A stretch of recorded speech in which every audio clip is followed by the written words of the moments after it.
Hey, what's happening? Jeff Pish here. We are back for the beat of the week. Today, we're going to check out a pretty simple groove on paper. So it's not super technical or anything crazy coordination wise. But the big thing I'm trying to get across in these beats of the weeks, beats of the week, beat of the weeks, beats of the weeks, you tell me. The biggest thing I'm trying to get across though is why I make these choices in certain situations. So today's, even though it's not super technical, there's some nuance to it that you want to check out. One of the biggest things I've noticed, if I go see another drummer play, I know if they're super happening right away, because I can tell if they've taken the time to detail what they're playing and why, and thought about why they're playing what they're playing. So let's get to this week's beat. We'll break it down. So you can see on the page there, over there, maybe over there, wherever I put it when I drop the picture in. We'll start with kick drum as we do. And I'm taking this nice and slow. This is a nice groovy beat. It's not something crazy fast or anything like that. So let's get to, we're at 84 BPM and the kick drum part.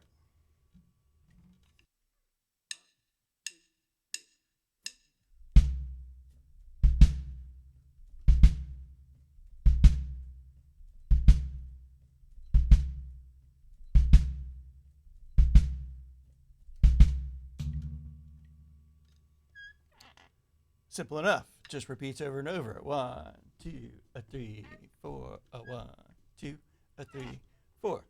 Now, and then all we're really doing, so we'll go to the snare drum next. We're going to add our backbeat 1, 2, 3, 4 on our snare drum. So let's add the snare drum in.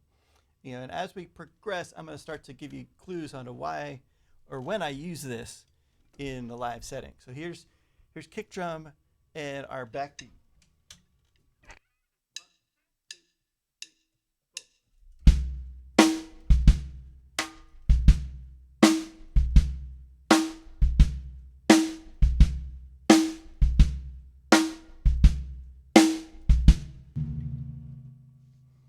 Easy enough.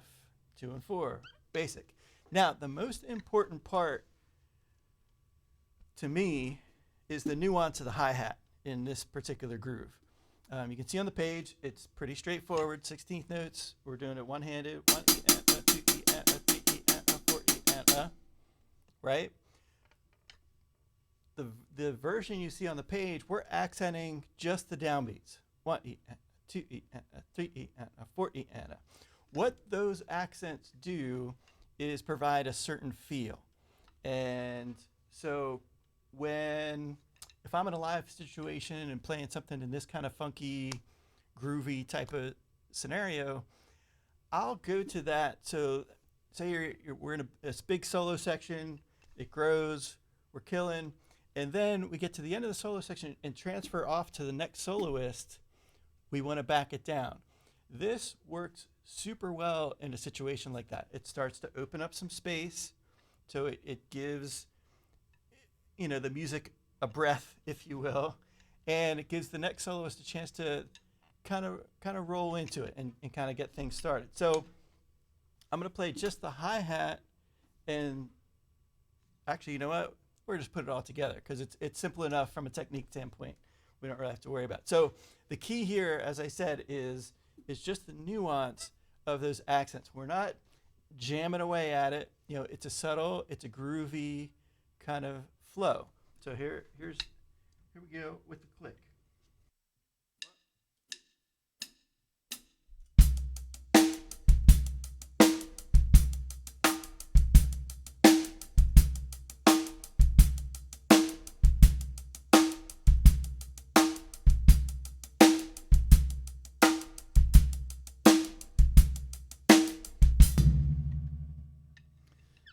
Simple enough, and you can hear that nuance in it, and you can get that feel of, okay, there's a little bit of air.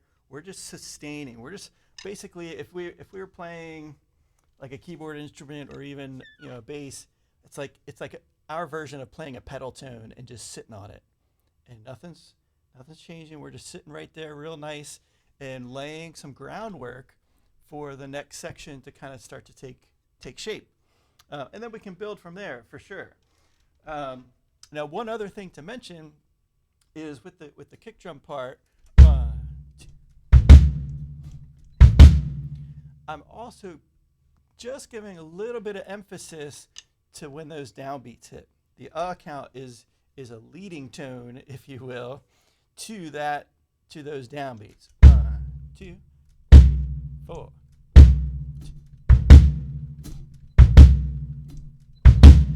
So it just gives a little bit of a push out. Not, it's not, again, it's all subtle things that just create that shape and that groove in there.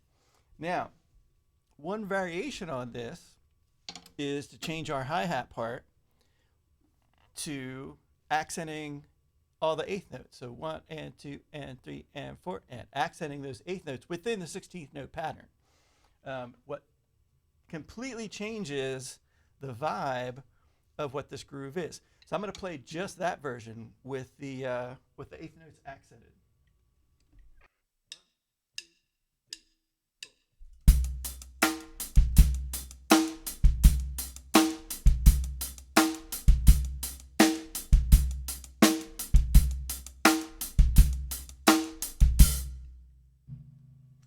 So you can really feel, so that version, that's got a little more energy. That's got a little more push to it. So that could be in a live scenario where I would start off with just the downbeat accents. And then as things slowly start to build, I get into the eighth note accents, that little push-pull thing that drummers like to talk about on the hat. And then continue to progress. Maybe it eventually works its way over to the ride as things grow and start to open up. But the point is starting from this open, spacious feel, this underlying feel, this pedal tone of drum, and that can get somewhere and build somewhere with the soloist and help to push the soloist in that build. A lot of times, drummers will just sit in the beat, which is great, but I feel like we can help a soloist by making some subtle changes in what we do back here, and that kind of coerces the soloist to start to get things moving in a certain way, or create some kind of interplay, things like that. So I'm going to play a little bit. I'm going to go ahead and do version A, what's written on the page, and then I'll transition to the all eighth note push-pull accent situation and kind of go back and forth, and you can just get an idea of what that feels like. Again, we're just sitting at this 84 beats a minute. It's nothing crazy fast. It just sits really nice about here.